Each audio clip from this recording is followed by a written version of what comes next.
Hello guys, कैसे आप सब लोग। आज है 9 मार्च, टाइम हो रहा है 6:10। तो आपके सामने बीटीसी का चार्ट खुला हुआ है।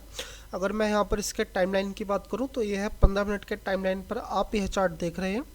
इस 15 मिनट की टाइमलाइन पर अगर मैं यहाँ पे सपोर्ट की बात करूँ तो सपोर्ट है 84,252 का आप सपोर्ट देख रहे हैं।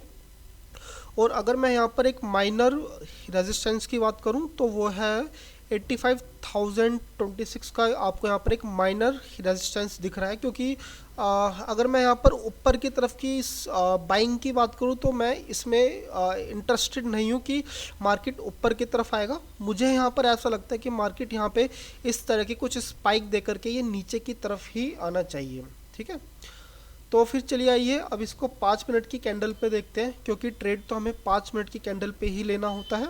ठीक है, तो यहाँ पर देखिए, यहाँ पर भी कुछ इंटरेस्टेड यहाँ पर है। जैसे कि मार्केट यहाँ पर फॉल होता आ रहा है करीबन, नहीं तो यहाँ से यानी 85,876 के रेंज से मार्केट यहाँ पे फॉल करता आ रहा है। और यहाँ से आपको एक ऊपर की तरफ थोड़ी सी बाइंग दिखी, फिर नीचे की तरफ यहाँ पर सेल देखने को मिली है। ठीक है, तो मुझे लगता है कि मार्केट यहाँ पर सिर्फ और सिर्फ टाइम पास करने की कोशिश कर रहा है। यहाँ पर कंसोलिडेशन आप यहाँ पर देखेंगे तो आपको मिलेगी 84,252 से लेकर के 85,000 तक की रेंज में आपको यहाँ पर एक अच्छी खासी कंसोलिडेशन देखने को मिल सकती है। अगर मैं यहाँ पे ट्रेड की बात करूँ तो मैं यहाँ से कोई ट्रेड एग्जीक्यूट नहीं करने वाला हूँ। ठीक है, यहाँ पर अभी मार्केट को थोड़ा बहुत टाइम निकालने दीजिए, कुछ पता चले कि मार्केट की डायरेक्शन किस तरफ है। क्योंकि यहाँ पर आपको काफ़ी सारे फेक ब्रेकआउट्स देखने को मिल रहे हैं। जैसे कि मार्केट में ये 3 कैंडल्स जो आप ग्रीन देख रहे हैं, इस 3 कैंडल के ग्रीन देखने से तो ये पता चला है कि भाई मार्केट यहाँ पे ऊपर की तरफ तो जाने में इंटरेस्टेड नहीं है। ठीक है, फिर आपको यहाँ पर एक रिजेक्शन कैंडल देखने को मिली, फिर ऐसा लगा कि मार्केट शायद इसको ब्रेकआउट देकर के नीचे की तरफ चला जाए, लेकिन ऐसा नहीं हुआ। क्योंकि मार्केट एक रेंज में यहाँ पर फंसा देखने को मिल रहा है। आप ये मत सोचिए कि यहाँ पर एक ग्रीन कैंडल बना करके ये इस वाले लेवल को तोड़ के ऊपर चला जाएगा, बहुत ज़्यादा मुश्किल है। क्योंकि मार्केट मुझे लगता है कि यहाँ पर कम से कम नहीं तो यार देखो आधे घंटे के आसपास मार्केट यहाँ पे टाइम पास करेगा। ठीक है, जैसे कि आप इस कैंडल को बनता देख ही रहे हैं, ऐसा लग रहा था कि ऊपर की तरफ जाएगा, लेकिन यहाँ पे आपको फिर से स्पाइक देखने को मिल गई। तो भाई सिंपल सी बात है, कम से कम नहीं तो यार कंसोलिडेशन का वेट कीजिए। ठीक है, मैं नीचे की तरफ ही मैं ट्रेड लेने की मैं सोचूंगा। ठीक है, ऊपर की तरफ मेरा अभी तो कोई प्लान नहीं है। अगर मार्केट में कुछ परिस्थितियां यहाँ पर चेंज होती है तो ऊपर की तरफ भी हम देखेंगे, लेकिन जो मेरा व्यू है वो 70% है नीचे की तरफ। देखो, मैं यहाँ पर ट्रेड कब लेना चाहूँगा कि मार्केट कम से कम नहीं तो 15 मिनट में या 20 मिनट में कम से कम नहीं तो टाइम बिताए, यहाँ पर आधा घंटा भी टाइम बिताया तो अच्छा ही होगा। और फिर मार्केट यहाँ से थोड़ा सा ऊपर की तरफ जाए, और फिर जब नीचे की तरफ आकर के इस वाली लाइन को ब्रेकआउट देगा, यानी 84,254 के नंबर को यहाँ पर ब्रेकआउट देकर नीचे की तरफ आएगा, तो वहाँ पर नीचे की तरफ मैं एक ट्रेड एग्जीक्यूट करूँगा। और अगर मैं वहाँ पर एसएल की बात करूँ तो भाई एसएल तो मैं जस्ट इसके ऊपर ही रखूँगा। मुझे मालूम है एसएल यहाँ पर थोड़ा सा बड़ा ही होगा। तो ठीक है, मैंने आपको यहाँ पर बता दिया कि मैं बीटीसी में मैं किस तरफ डायरेक्शनल ट्रेड की मैं यहाँ पर बात कर रहा हूँ। तो चलिए फिर भाई आधे घंटे बाद मिलते हैं, या फिर हो सकता है 10 मिनट बाद मिले। ठीक है, अब मिलते हैं अपने ट्रेड के सेटअप पर। तो हाँ जी गाइज, अभी टाइम हो रहा है 6:50। यहाँ पर कुछ अच्छे पैटर्न्स यहाँ पर देखने को मिल रहे हैं। जैसे कि आप यहाँ पर देख रहे हैं कि मार्केट ने थोड़ा सा यहाँ पर कंसोलिडेशन करा, एंड देन यहाँ पर नीचे की तरफ यहाँ पर ब्रेकआउट की तरफ यहाँ पर बढ़ रहा है।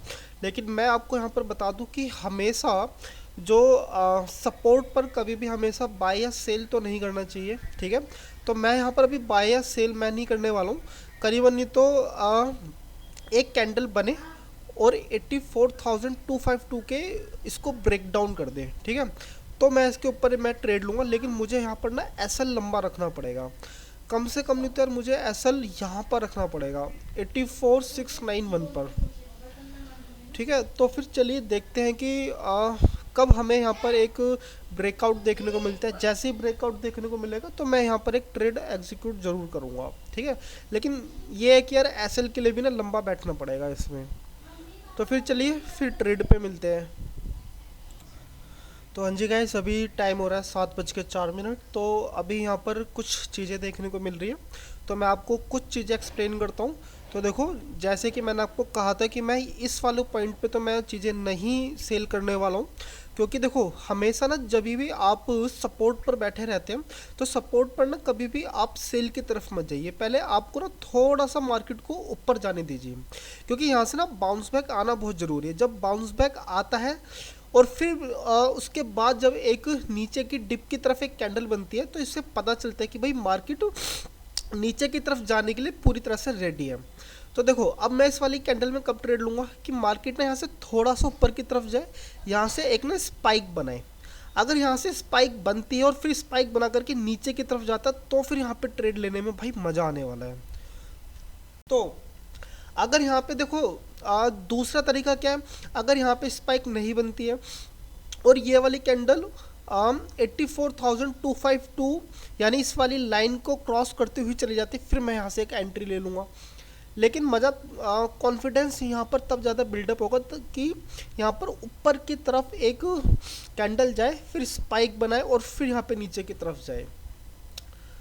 तो ठीक है, तो मैंने आपको यहाँ पर मैं बता ही चुका हूँ कि मैं यहाँ पर ट्रेड लेने की क्या क्या कंडीशंस हैं। तो जैसे ही ये वाली कैंडल इस ब्लू लाइन को क्रॉस करेगी, मैं यहाँ पे एंट्री लूँगा। और अगर मैं यहाँ पर एसएल की बात करूँ, तो भाई एसएल सीधा इस ग्रीन कैंडल के ऊपर ही रहेगा। ठीक है, तो फिर वेट कीजिए,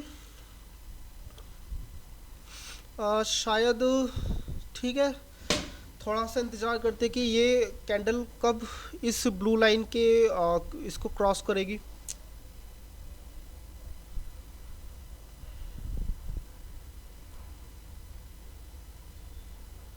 तो चलिए, फिर जब भी इसको क्रॉस करेगी तो मैं आपको बताता हूँ, वरना नहीं तो यार देखो, टाइम बहुत ज़्यादा हो जाता है। ठीक है, वीडियो बहुत ज़्यादा लंबी बन जाती है, तो लंबी वीडियो का कुछ मतलब है नहीं। तो जस्ट ये अभी क्रॉस करने ही वाला है। ओके, इस लाइन के बहुत ज़्यादा नज़दीक है।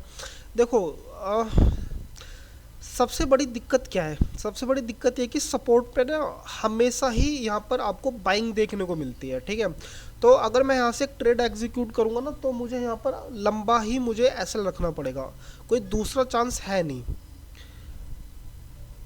तो फिर ठीक है भाई, जब भी यहाँ पर इसको क्रॉस करता है तो फिर मैं आपको बताता हूँ। ठीक है, चलो फिर बाद में मिलते हैं। तो हाँ जी गाइस, अभी टाइम हो रहा है 7:16। तो यहाँ से मैं एक ट्रेड एग्जीक्यूट कर रहा हूँ नीचे की तरफ। तो ठीक है, मैंने यहाँ पे सेल कर चुका हूँ। मैंने यहाँ पे ट्रेड क्यों लिया है इसका कारण मैं आपको बाद में बताता हूँ। सबसे पहले मैं यहाँ पर एसएल रख देता हूँ। तो जो मेरा एसएल है, मैं जस्ट इस कैंडल के ऊपर ही रख रहा हूँ, यानी कि 84,319 का।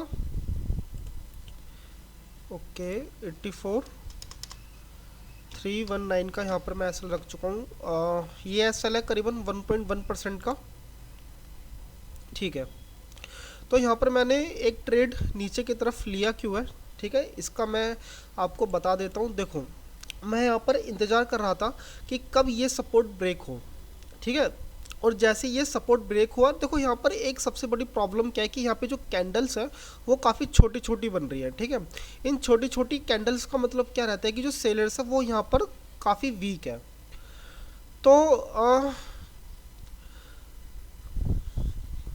तो यहाँ पर मैंने ट्रेड इसलिए एग्जीक्यूट करा है क्योंकि इस वाली 84,252 का ब्रेक डाउन होना यहाँ पर बहुत ज़्यादा ज़रूरी था। ठीक है, तो फिर चलिए इस वाली ट्रेड को मैं होल्ड करूँगा। ठीक है, तो फिर देखते हैं कि यहाँ पर चीज़ें हमारी बेनिफिट्स में जाएंगी या फिर हमारे विरुद्ध में जाएंगी। तो इस ट्रेड को आप देखिए, एंजॉय कीजिए, एंड देन मैं तो इसको यहाँ तक करीबन होल्ड करूँगा ही। ठीक है, क्योंकि मुझे यहाँ से उम्मीद है कि यहाँ से मार्केट थोड़ा सा ऊपर जा कर के फिर से रिवर्सल लेके यहाँ पे नीचे की तरफ आएगा। तो फिर चलिए अब मिलते हैं इस कैंडल के बाद।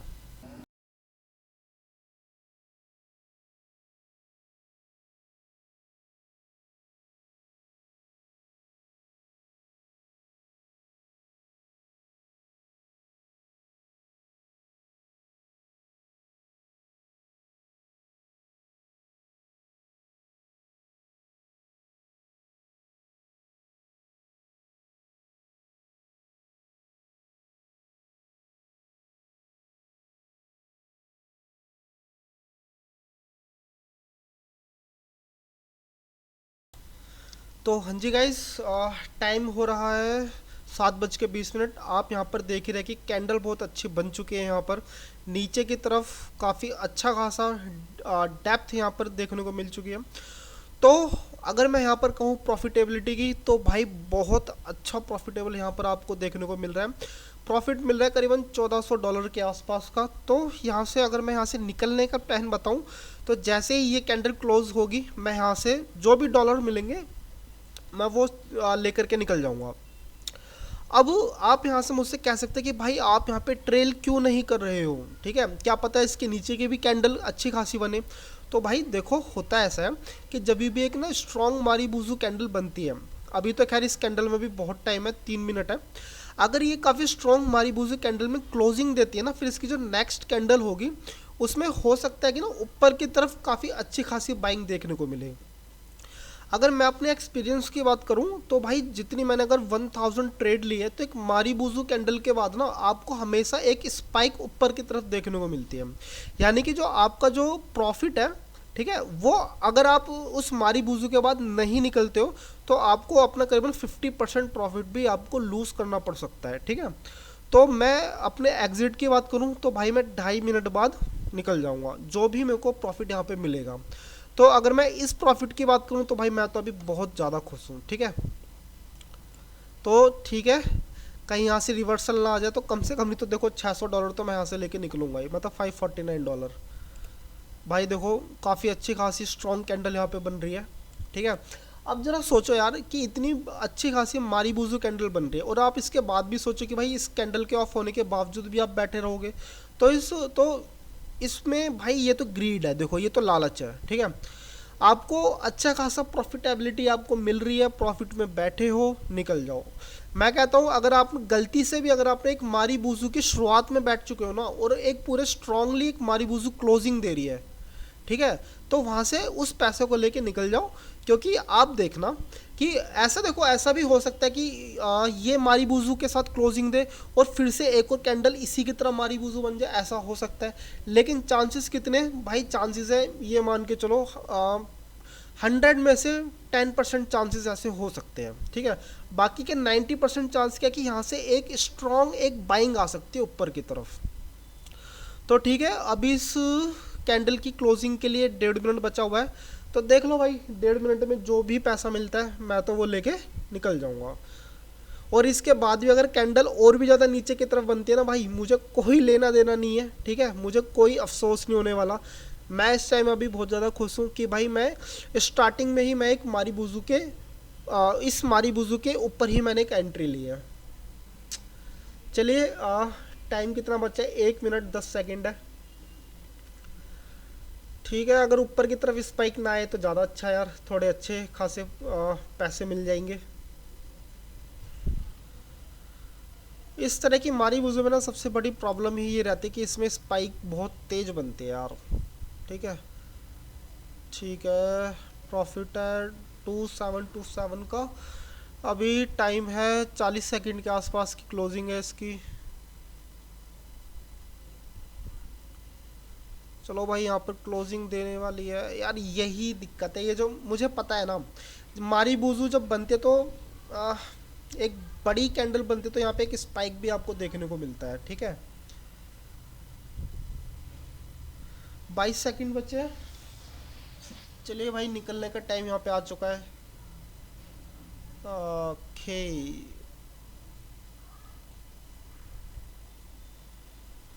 कई बार ऐसा भी देखने को मिलता है कि ना आखिरी के 10 सेकंड में भी प्रॉफिट $200-300 प्लस भी हो जाता है। चलो भाई, ठीक है जी।